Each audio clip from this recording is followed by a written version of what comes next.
સાહેબ, મારું નામ વિશ્વ સાહેબ અભિષેક ધોરણ 7 માં અભ્યાસ કરું છું. આજે હું તમને ન્યૂટનની ગતિના ત્રીજા નિયમની સમજ આપીશ.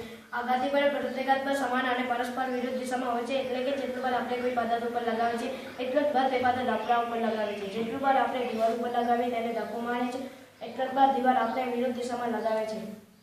હવે ઉદાહરણ તરીકે જ્યારે રોકેટ ઉપરની તરફ જાય છે ત્યારે રોકેટના નીચેના ભાગમાંથી પ્રેશરથી ધારો મારે છે.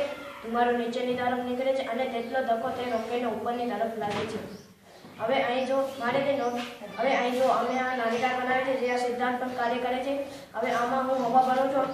હવા આમ બહાર તરફ નીકળે છે અને કારણે તેની હવા આમ પ્રેશરથી બહાર તરફ નીકળે છે અને કારણે તેની વિરુદ્ધ દિશામાં ધક્કો લાગે છે. તે રીતે આ જુઓ. હવે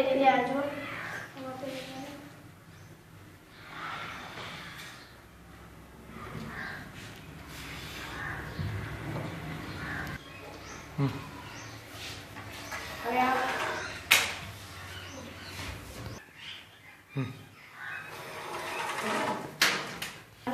પ્રેશરથી કારણે તેની વિરુદ્ધ દિશામાં ધક્કો લાગે છે.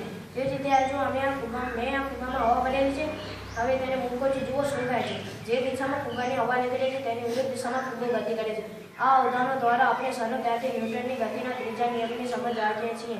હું આશા રાખું છું કે જે માહિતી હું તમને આપી તે તમને સમજાવી પણ હશે અને મજા પણ આવી હશે. આભાર. જય વિજ્ઞાન.